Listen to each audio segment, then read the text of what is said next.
Canes, what's up, man? Yeah, a little bit later tonight. Me and the missus watching TV a little bit later than normal. I'm packing orders and needed something to watch. Nice. Yeah, I'm gonna give it a few more minutes. I mean, you guys salvaged it. It was not pretty still though, right?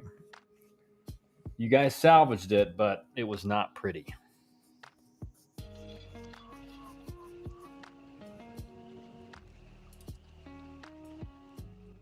Which again, a salvage is a salvage, but that weekend scares me about like the truthfulness of the pitching staff, how good they are. Like just because I mean, you're going to have weekends like that, but like that again, like I would understand you guys as like Miami fans being a little concerned. I would get that for sure. Even though you do like putting up a lot of runs, I still feel like JD made it closer than it should have been. Explain it to me then. Cougs, what's up, man? How you doing? Um, yeah, I mean Georgia Tech pulled off another ninth inning kind of comeback. Which again, it's like, if you don't want to have to win it in the ninth every game, but hey, you win 2 or 3 on the road in the ACC against again a Virginia Tech team who is like they're just always way better than everyone thinks at the beginning of the season. Like somehow they're projected to finish 12th. I don't get that at all. I mean, they got just nothing but arms pumping mid 90s, and their offense is legit. Like I don't get how Virginia Tech was rated so low. And then you got UNC goes down to Stanford at home. Boston College upsets Virginia at home. Like crazy weekend in the ACC, man. Right? So like the thing is, Canes, you guys are like, man, we didn't play very well, but like think about UNC right now. Think about Virginia. Uh, like there's a lot of teams in the ACC that are. I mean, Virginia Tech, you're like frustrated, but you knew like Virginia Tech was in every single game, right? So it's like you even when you lose a series, but you're in every single game. Like that's just baseball. You're gonna lose some.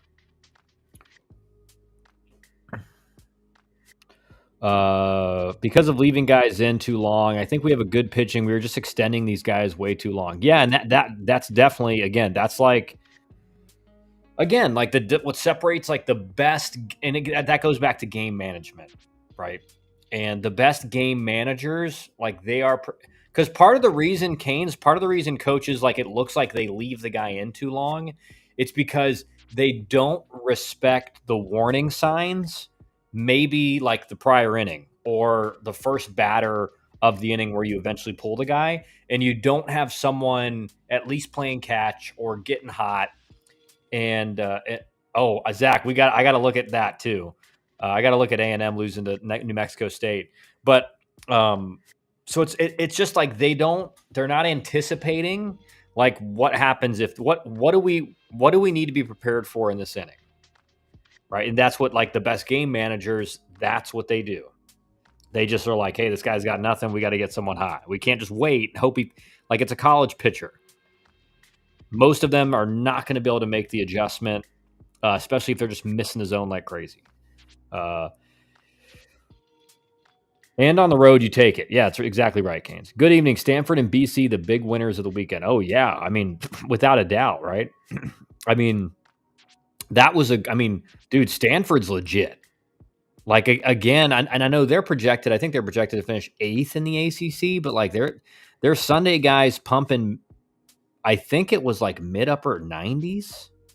Same with UNC, but like Stanford's mid Sunday guys pumping mid upper 90s. Like how? What? That's their Sunday guy, and they're projected to finish 8th in the ACC. I don't get it. And then their offense was just totally. I mean, not yesterday, but their offense had a really good weekend. generally speaking, and their pitching staff did a hell of a job, except for Saturday.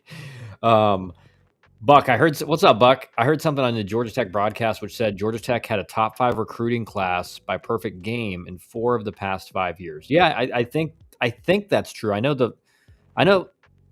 I mean, I don't know if it's 4 of the last 5 years. I mean, they always have a good recruiting class. I'll put it like that. I mean, I know the one that came in this year was number 2, maybe the class that's currently there. And I'll tell you what, the freshman that I think ends up being maybe the best. And I mean, again, I think Alex Hernandez is really good. Like he reminds me, he kind of reminds me of Daniel Palka in a way, like not in like the type of player they are, but just like he's up there and he's ready to swing. Like he is ready to swing. A lot of freshmen you see are very kind of timid. They don't want to look bad. They're really scared to look bad on a pitch. And Alex Hernandez is not. Like he's just up there. He knows what he's looking for. He's ready to swing. And the guy that I think is really the best pure hitter in that class, obviously Drew Rogers has been really good too, but he's showing a little bit of like he's got some swing and miss. Like the plate discipline needs to improve. He's one of our clients. He's doing a great job as a freshman. But there's things he's got to improve, which is fine. Like Daniel Palka, one of my best friends, he was like that as well. He had a great freshman year, hit 12 home runs, which is like in today's era is like 20 plus. But he struck out a lot. But it's every year he got better and better because Dan was, he hated striking out. He did not want to strike out a lot. And I think his junior year, he cut down his strikeouts from his freshman year by like 50%, which is crazy. And then Caleb Daniel, though, who's been DHing, he's got a professional approach. Like he's a real hitter in the sense that he fights pitches off. He's got a good approach at the plate. And he came up with a big hit in the 9th inning. And I think like those two guys are studs. Zach, I'm gonna pull that up right now because I just was following. I was over at my in-laws' house watching they just bought a new house like a few months ago. So I was over there watching the Georgia Tech game, trying to watch my kids running around, and so I was paying attention to Twitter. I was following the Miami game, but I was mainly just focused on I had the Georgia Tech game up, and the camera angle for the Georgia Tech game was terrible. Winning today with Burris going 0 for 4 was huge. Yeah, Burris is like he has not looked his last 4 or 5 games. He's not looked great. He's making contact. He's just not making good contact, which is again, he will be fine, but he just hasn't. You're right, Zach. Like Burris, really Friday and today he did nothing, and you were able to pull off 2 wins, and then he hit the home run yesterday. I still think for Georgia Tech, you're concerned about. Like Saturday and Sunday are very concerning. Just starting pitching wise, the bullpen has been lights out. Is it Jalen Payton? He just settled the game today. Just came in, threw up a bunch of zeros, gave up 1 run in his 4th inning of work. But again, like that's amazing work against a really good offense. And that's the bullpen. The bullpen today was the hero. The bullpen was the hero. And even yesterday, the bullpen did it. Like again, if your bullpen's being asked to cover like 6 innings, 7 innings, if they give up a couple, 2 or 3 runs, 4 runs, like they've done their job. Like they've kept you within striking distance. So the hero of the weekend was really the bullpen, because even Friday on Tate McKee, who had the best start, like light years ahead of the other 2, he still only went 4 1/3. So you still had to cover a lot of innings even on Friday, and Mason Mattel just kind of came out and like rubber armed it. Like I'm going to throw the rest of the game. And I said on Friday night, I'm like that the formula for Georgia Tech, like, and this is, I think, where they're at. I think right now they know Saturday and Sunday is going to be tough as far as like their starters going deep, but they feel like they have guys that can cover 3 or 4 innings, like Payton did today, like Patel did on Friday. The winning formula, I do think for Georgia Tech is if you're going to do that, if that's kind of like that's the case, you don't feel like there's like a better option, and uh, at least for right now, I think the game plan is like you really best case scenario you want Tate McKee to go like 6 innings, because if you can use Patel on Friday for like an inning or two and then use him on Sunday, that's massive. Uh, Having a guy like Patel and Payton, and a few of those other guys that can cover a couple, that can pitch in 2 games on the weekend is big. I do think when you when Patel throws like 4 or 5 innings on Friday, he's obviously done for the weekend. You kind of now you're like you're almost it's like going to be really hard to sweep, right? Because you're going to have to go to Tate McKee threw like 50. He was throwing a bunch of off speed on Friday, and he was just he just couldn't land enough strikes. I mean, it was like every inning was just a high pitch inning. There was no like 7 pitch inning, 8 pitch inning, and so he pitched well, but he again like you're gonna want him to go 6 innings, right? If you're Friday guy with his kind of stuff, like if he goes 6 innings, you feel like you're in really good shape. But the bullpen was lights out. I mean, the bullpen was just unbelievable all weekend, and the offense was a pretty good. Like the offense was good. I think Virginia Tech's arms were actually pretty impressive. So overall, just a good weekend for Georgia Tech for sure. On the road in Blacksburg, it's cold. It's a tough open in the ACC, and Virginia Tech way underrated. It's a good first weekend for Georgia Tech.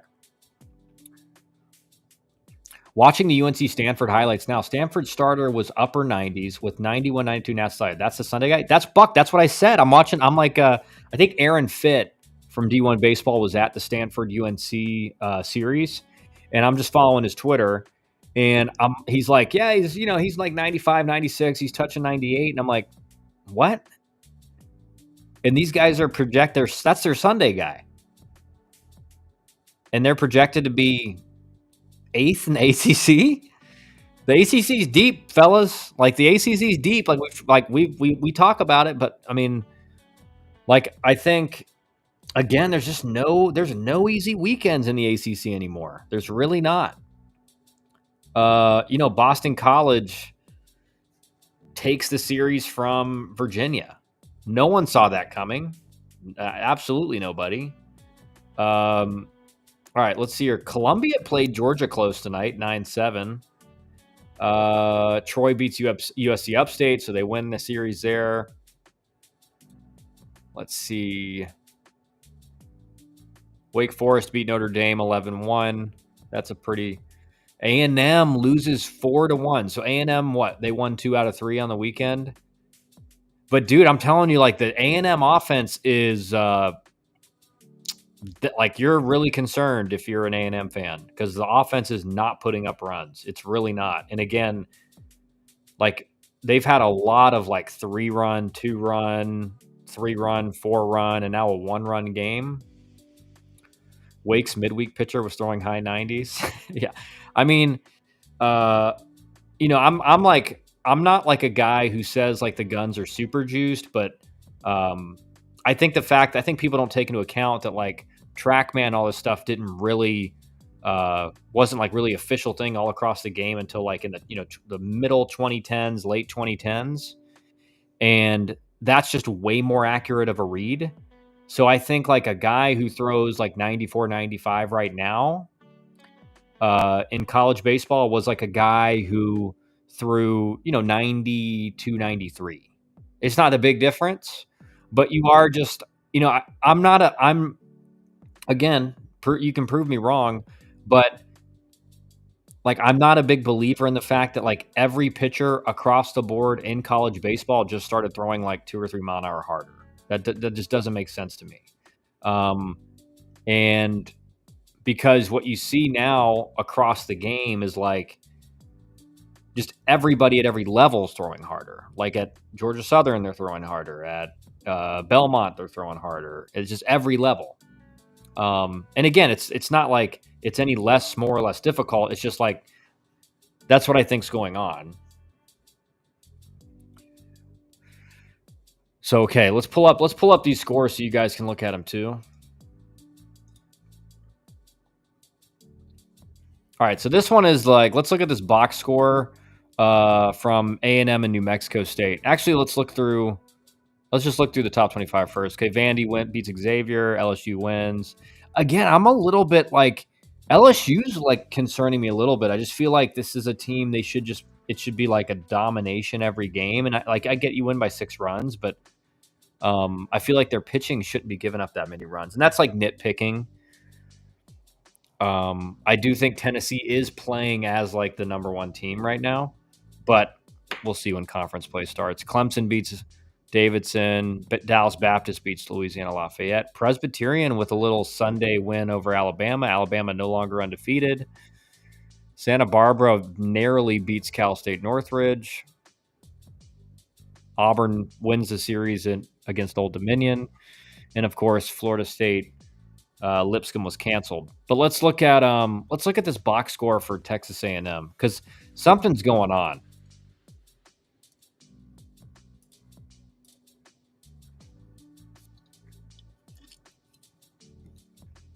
Let's see here. Do you think LSU's playing down to competition? I mean, it's possible, right? That is a thing, right, Zach? I mean, that's definitely a thing where, and I do think that happens now more than in years past because there's so much ego in the college game. So I'll give you an example from today's Georgia Tech game.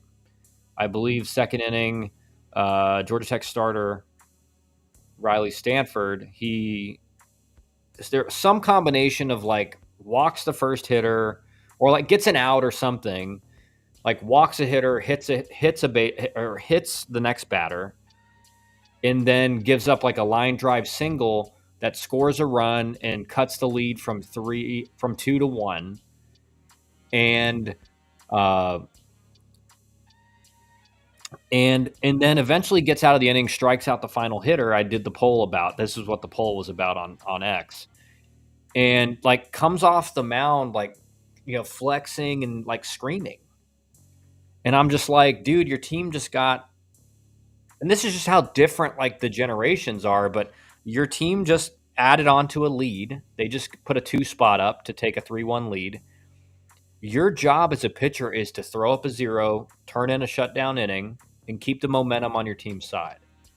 And so it's just like this lack. I really don't know what it is because in my generation, there's just no possibility ever of someone having that kind of an inning and like flexing and screaming coming off the mound. So I don't know. That is BS from FSU. They did that to boost their RPI. Like, yeah, was there really like that bad of weather that they canceled the game? And I will say this, and again, I love Link Jarrett. I think he's an amazing coach. But in 2021, the year after the COVID season, we were playing up at Notre Dame, and we had split Friday and Saturday. It was I believe, the last series in ACC play. And Notre Dame had not lost a series in the ACC that season. And they canceled the game due to like wind on Sunday. And we were like, all of us at like for the staff for Georgia Tech, we were like, and I think like we were in a position where we knew we were going to, I think we were in pretty good position at the time. I can't remember. But so we didn't really care that much.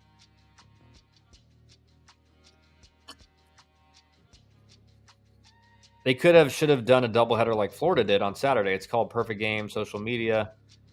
For sure wasn't good weather in North Florida today.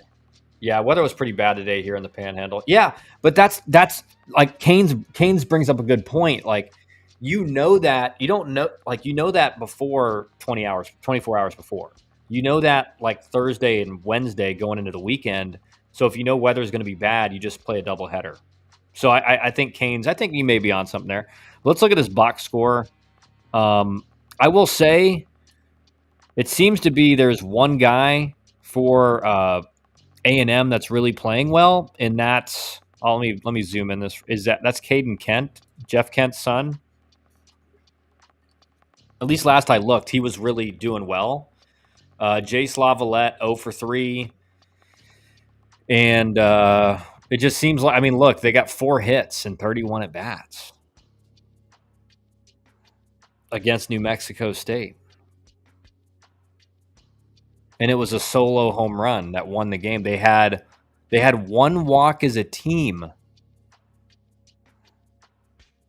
in the game and 31 at bats. So I don't know what the approach is, like the offensive approach, strategy, whatever. But let's go. Let's look if those stats have been updated. So this would be their 9-6, so they're 15 games.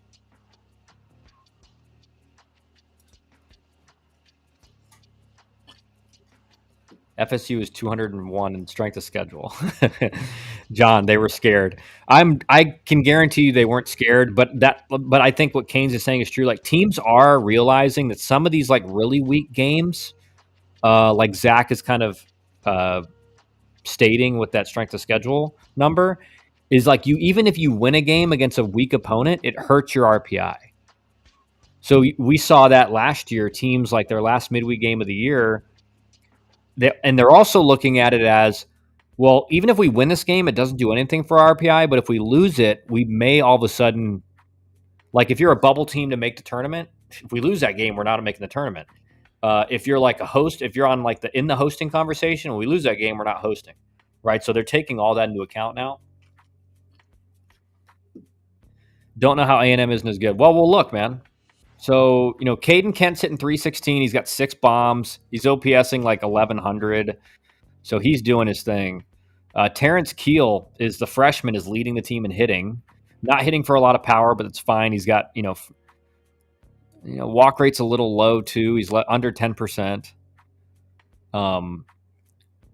which is not great for a walk rate. Not great, especially in college now with how tight the zone is. Like, I think my walk rate in college was something like, why does it keep going up like that? Like 12, 13, 14%. And that was when the strike zones were like this big. So walk rate in college baseball should be, like, if you have a really good walk rate, it's 15% or higher. So let's look at Lavalette's hitting 235. One thing he is doing, he's got a bunch of walks. And that, I mean, obviously, like, he's going to get pitched around. And I think right now, he's, like, let's remember, Jace Lavalette, I think he hit like 305 last year. So it's not like he's got this really big hit tool. He's got a massive power. He's obviously got a good eye at the plate. He's got 16 walks. He's got some speed, but he's known for his power. And I think right now, Lavalette, what he's struggling with, again, not having watched a lot of his at-bats, is he's getting pitched around, and he's not he doesn't have that protection of Gavin Grahovac behind him. So he's going to get pitched around a lot more, right? Because Gavin Grahovac hit 24 home runs last year. So you're going to be way more inclined to just pitch to Jace Lavalette than walk Jace and have to pitch to Gavin Grahovac. So now that he doesn't have quite the protection behind him, he's not performing well while he's getting pitched around. And, here's a good example. If you take Lavalette's walks out of here or just average them out, there's not a lot of walks on this team. Not a lot of walks. Jace Lavalette has got 16 of the walks. I mean, he's basically got, he's got a fifth of the walks on the team.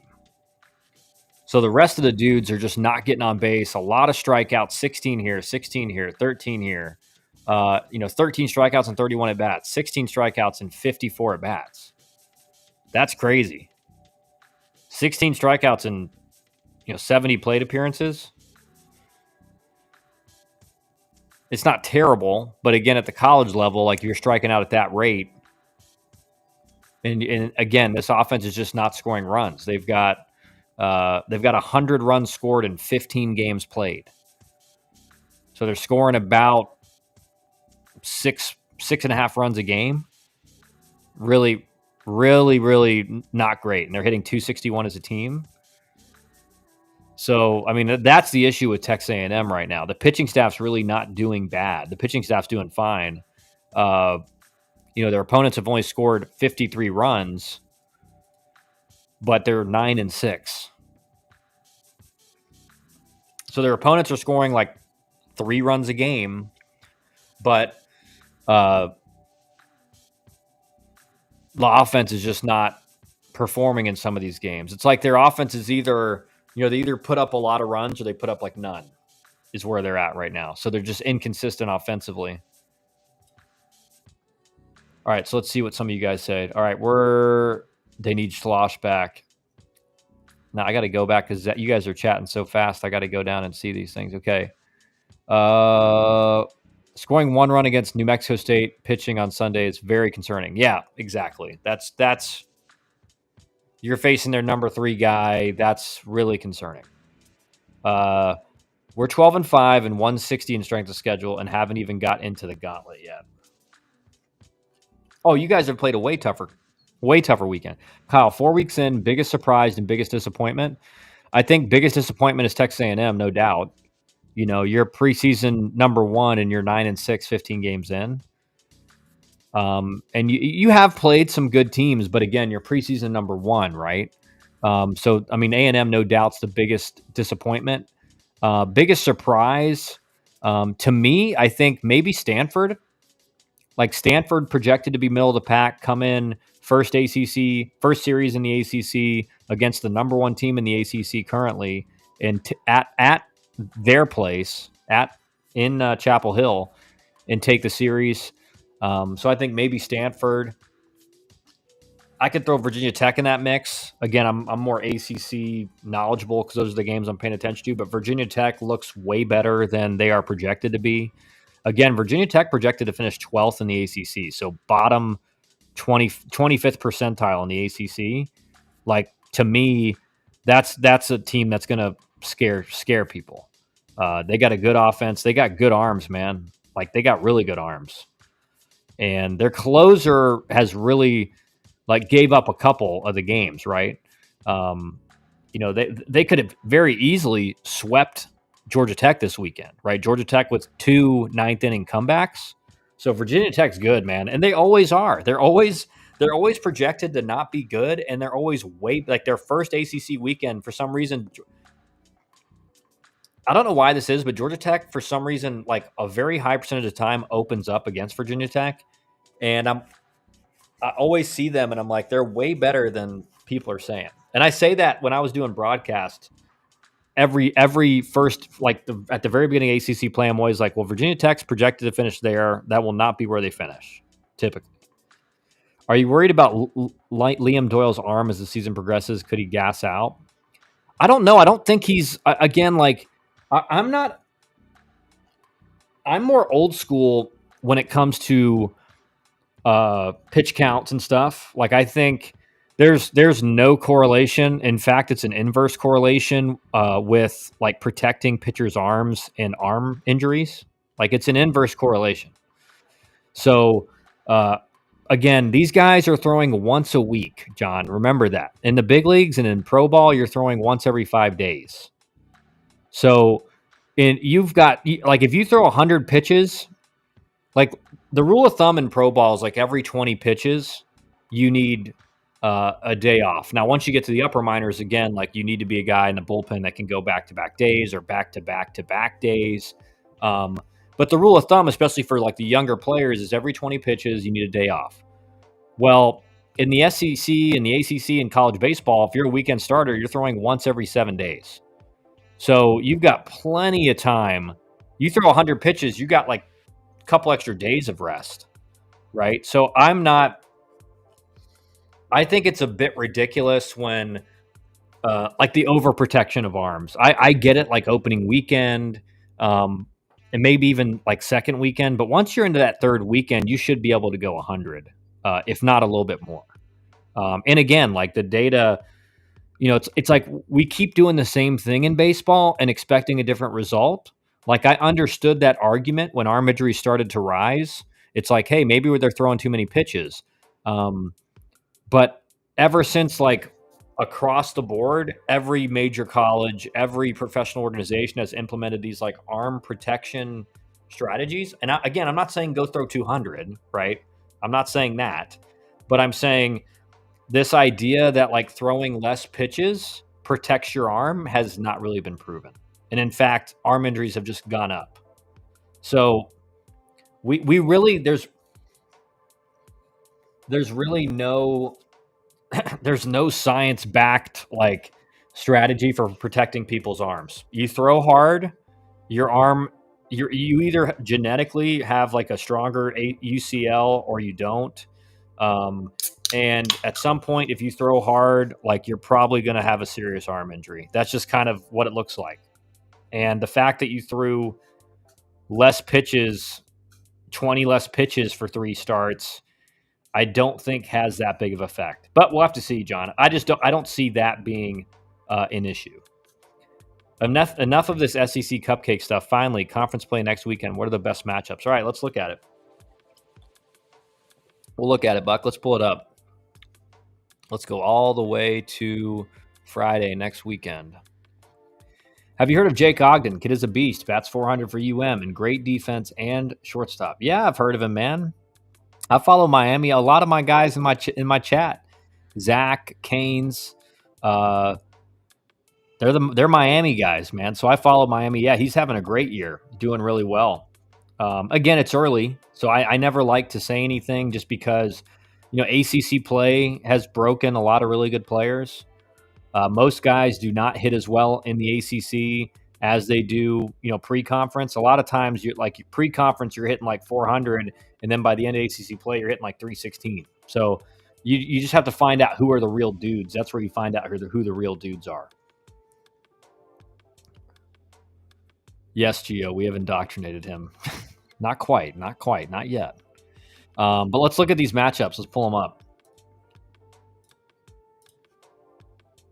Yeah, I mean, I'm in the Miami spaces a lot after their games. So if you want to hear my opinion, just join one of those spaces. All right, so Florida, Tennessee, that looks pretty nice. That looks like a pretty good matchup. Again, it's in Knoxville. So that's a, again, that's a premier matchup. Florida State at Boston College. Hey, what Boston College, and they're on the road again. We'll see what they do against the Seminoles. Yeah, Vandy, Auburn. Like Zach said, that'll be a great matchup. Where is my?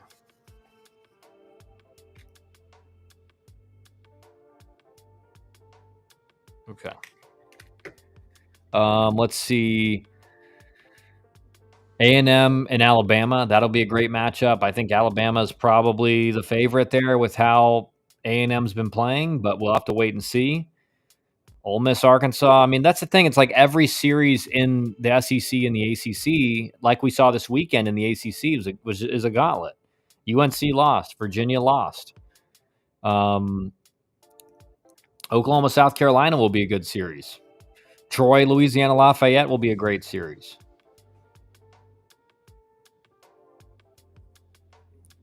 So there's a lot of, I mean, Tennessee, Florida is the premier matchup, though. Ogden has been the MVP for Miami so far. I'm telling y'all, Arizona State will make a super regional. Our Friday and Saturday starters are legit. All right, we heard it first from John. John, if that happens, man, you get props. Tennessee taking game 1. Yeah, it's going to be really tough to beat Tennessee game 1. Like they have, again, you have Jamie Arnold, you have Liam at Tennessee. It's going to be tough to beat him.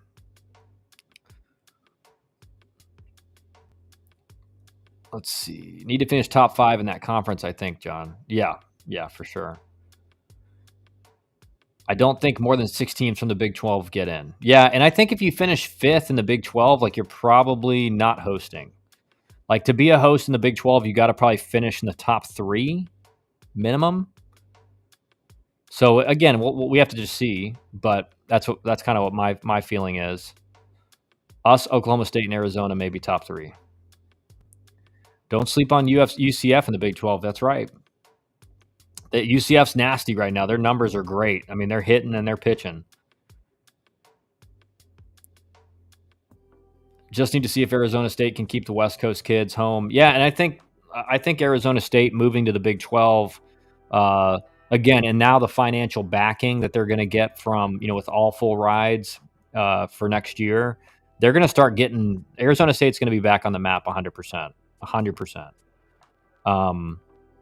Yeah, Canes. It may even be top two. You're right because the SEC is going to get like 8 hosts or like 7 hosts. The ACC, the SEC is going to get like 7 or 8 hosts or 6 to 8.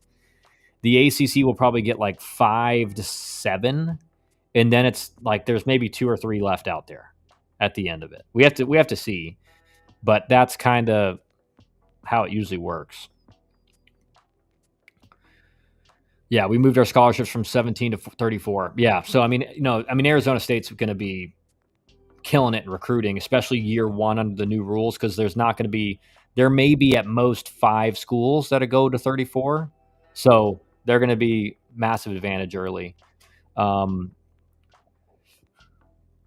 find out next weekend how good Arizona State is, starting out with TCU. Yep. And then, all right, so let's look at the ACC matchups next weekend. Georgia Tech goes to or hosts Pittsburgh. Again, Georgia Tech feeling really good after that. Because remember, I told you guys with Georgia Tech's schedule, it really starts out with like a fairly they have a friendly schedule in general. They do not face UNC. They do not face Florida State. So that right now, the 2 top teams in the ACC, they don't face at all in their schedule. And their first 3 or 4 series are pretty favorable. So this should be a series win for Georgia Tech. Virginia Tech, NC State. I think Virginia Tech takes this, just from what I saw. So I'm going Virginia Tech there. I'm going Clemson over Notre Dame. Florida State over Boston College. But shoot, man, Boston College, Todd Internato's offense was wreaking havoc against Virginia. And we'll go look at their numbers in a second because I'm curious to see them. Wake Forest, Miami. Miami starts the gauntlet. We'll see how they perform. They're definitely not going to be favored in that matchup. UNC at Louisville. Louisville's playing well too. So UNC looking for a bounce back. Virginia at California. I think Virginia bounces back. Duke, Stanford. I'm going to go with Stanford after how they played this weekend. I mean, shoot, Stanford looks great right now. So let's go look at Boston College.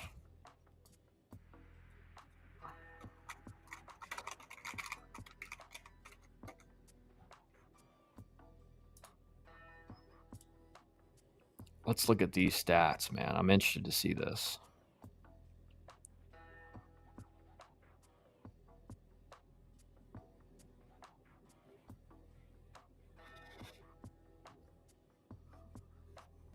All right, so here's Boston College stats.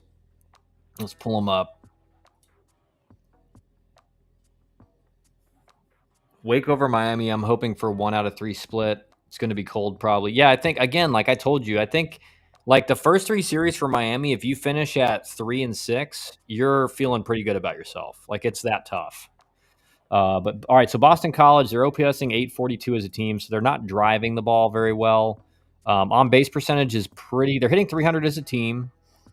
On base percentage is okay. They're scoring like 8 runs a game, which is fine. They got 36 stolen bases out of 40 attempts. Like Todd Internato offense, they're running like crazy, and they're running at a high percentage. So offensively, you know what you're going to get. It's going to create havoc on pitchers. Let's look at the pitching.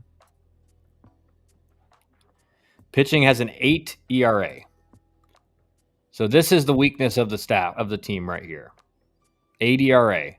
So that's tough. They're a scrappy offense. They're going to run on you, but it's been very tough for their pitchers so far. And they have a 1.86 whip, which is not good, right?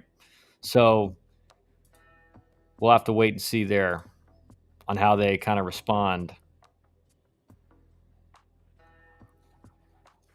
ACC and SEC slate will be loaded every single week, no off weekends. Oh, yeah. I mean, again, especially with what we saw out of BC this weekend, like beating Virginia like that.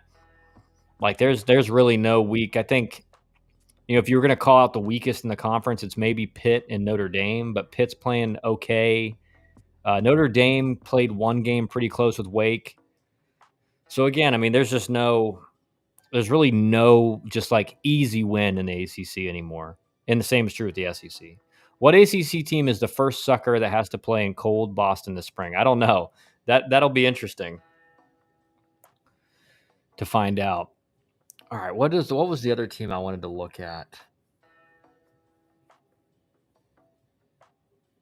Can you tell us how bad? Yeah, let's look how bad the pitching numbers dropped for Miami.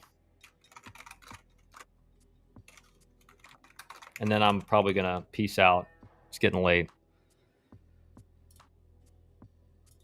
Let's see here.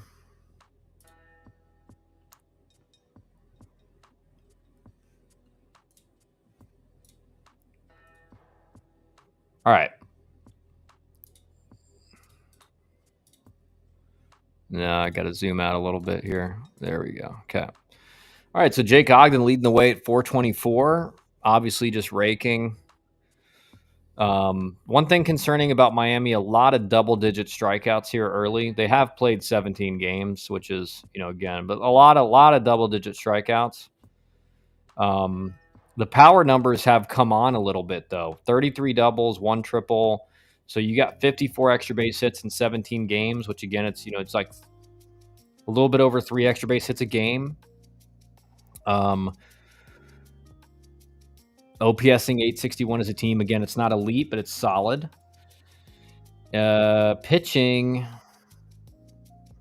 Whip is still, I mean, the numbers for pitching are still really good. Like a 115 whip is still really good. Still striking out a lot of guys. Opponent's batting average is 204. Like the pitching is still doing solid. Or not just solid, really good. So again, I think Miami again. I think they're better than they're playing right now. Like just by the numbers, they gave up 22 runs to Virginia on Saturday.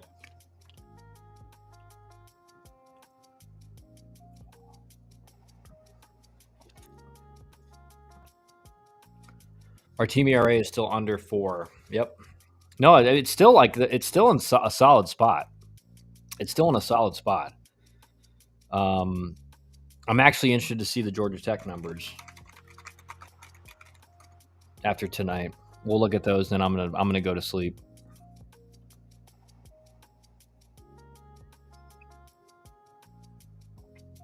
So here's the thing.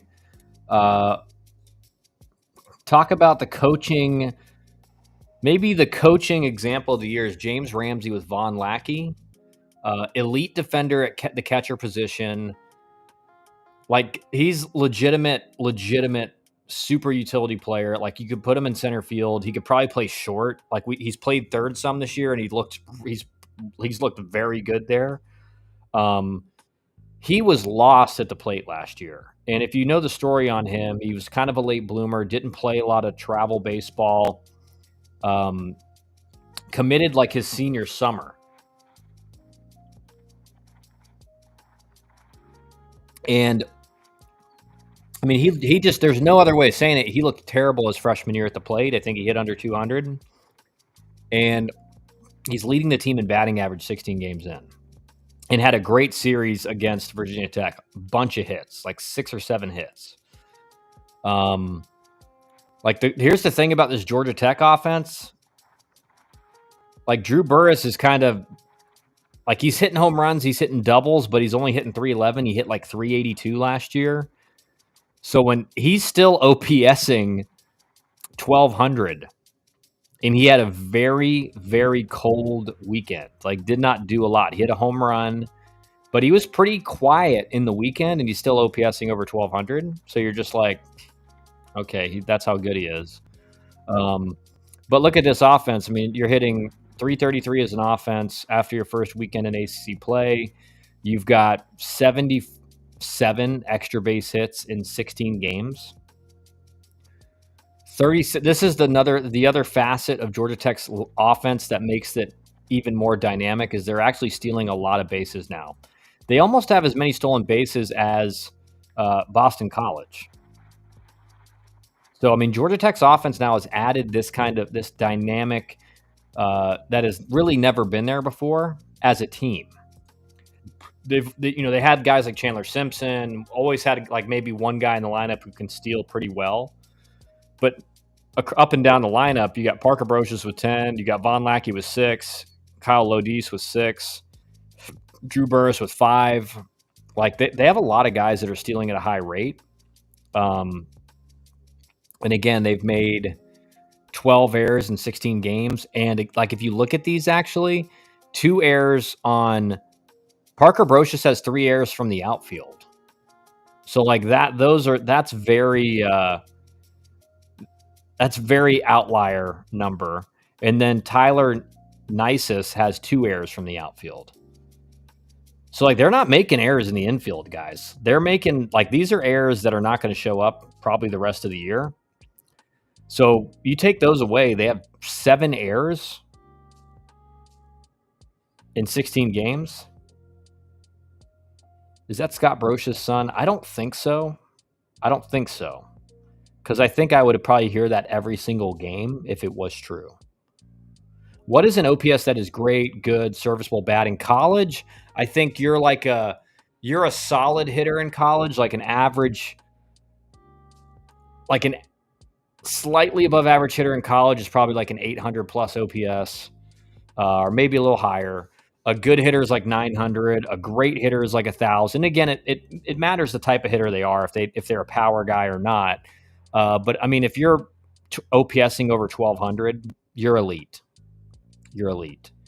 And again, Drew Burress has been kind of quiet lately, and he's still OPSing 1,100. Sorry, it's not 1,200 right now, but he's at 1,100. I think he's maybe leading the team. No, Lodis is higher. But again, it's like he's been quiet and he's still OPSing over 1,100. So, and if you look up and down the lineup, like they're all hitting over 300, right? And even the guys that aren't are 286, 297. So it's pretty good numbers across the board. And then, if you look at the pitching down here, like the weapon has been Mason Patel. 17 innings, 5 hits, 3 walks, 17 strikeouts out of the bullpen. He's been just unbelievable. Tate McKee's been solid as the Friday guy. Again, he's not going very deep in games yet. But 16 hits in 19 innings, 8 walks, 26 strikeouts. He's the for sure Friday guy. These are the 2 guys that are concerning. It's Brady Jones and Riley Stanford. Brady Jones in 4 starts has only thrown 12 innings. Riley Stanford's thrown 15 in 4 starts. And again, I told you guys Riley Stanford, like the numbers went up pretty steeply because he's given up so many base runners. So if you look at his numbers right now, he's got 18 hits given up in 15 innings, 12 walks, 8 hit by pitches. So he's given up 38 base runners in 15 innings. So this is your Sunday guy, but like these numbers are really scary because it's just like it's going to be hard to win on Sunday. And he was out in the 3rd inning. And both these guys were out in the 3rd inning or earlier this weekend. So the bullpen really came through in the clutch. As a staff, they got a 4.2 ERA. Still striking out a good amount of guys. Walks are still pretty low. And again, a lot of that is from the starting pitching on Saturday and Sunday. So if the bullpen really has been lights out. Like the bullpen's ERA is much lower than this. Their whip's lower than this. Guys like Caden Campbell, Jalen Payton, Caden Gaudette, Swigert, Barfield, like these guys have been really dependable. And I think Carson Ballard, he's a really good pitcher. I think you could see him get moved to Sunday because I just think his stuff plays better as a starter. He doesn't really have bullpen stuff. He's kind of that Sunday starter that can mix it up, keep guys off balance, but when he comes out of the bullpen, it's just like not as effective. I don't know how else to say that. but it just seems like he's a guy that you could put on Sunday and he's going to throw strikes. And again, like he's gotten hit hard so far this year, but he has 0 walks on the season. 0 walks, and he's got 8 strikeouts in 7 innings. So I just think he becomes way more effective as a starter. And I just don't think his stuff plays as well as a bullpen guy. Because when you see the scouting report, you're like, okay, it's low 90s. He's got 3 pitches for strikes. But it's just like, again, it's just like that dynamic of like you're expecting a bullpen guy to have better stuff. But when he's a starter, he can come out and he can pitch backwards and just he can go 5 innings, 6 innings. As long as he's not getting hit. And I just think he's better suited as a starter. So we'll see. Maybe he gets the nod next weekend on Sunday, because I do think something has to change. Again, these two both have similar stuff. Like they can throw it in the mid 90s. They got good strikeout pitches, but they're just not filling up the zone, and they're walking so many guys that it puts a lot of, like Brady Jones look, he's got a 150 opponent batting average, but you've got 12 walks in 12 innings and 3 hit by pitch. So just on free passes alone, you've given up 15 base runners in 12 innings, plus the 6 hits. So I think Brady Jones keeps the spot on Saturday for now. And your hope is that Tate McKee goes deep enough that you don't have to use Patel. And then on Saturday, if Brady Jones can't go deep, you bring in Patel. But like this is the difficult thing is like with Patel, you don't necessarily want to move Patel to the rotation because he's been so effective in the role he's in. And you risk with pitchers a lot, you change up their role, all of a sudden, like they just don't pitch as well. So I think Mason Patel is going to stay in his role because he's been really effective there. Not just really effective, he's been elite there. But I do think Stanford, again, what Brady Jones has going for him, even though he hasn't thrown, he hadn't thrown nearly as many innings as Stanford, is that he does not give up hits. If you can clean up the walks, he's going to be solid on Saturday, but I don't really foresee that happening. But Stanford, the issue with him is he's hitting a bunch of dudes, he's walking a bunch of dudes, and he's getting shellacked, right? And today in the game in the 3rd inning, he gets a routine comebacker for a double play to get out of the inning, and he basically spikes it. And Kyle Lodis made an amazing play just to pick it and get the out at second, or else it would have been a nightmare scenario. But then he ends up giving up a couple more runs after not being able to make an easy throw to second. So I do think you may see something. I think you're going to see Riley Stanford get moved out of the rotation and put in the bullpen, and maybe he can be more effective knowing he's got to throw 1 inning in the bullpen, right? So I think that's something we'll see change, maybe even next weekend against Pitt. So we'll see. All right, guys, I'm gonna end it. Sorry, a little bit shorter stream tonight, but thanks for joining.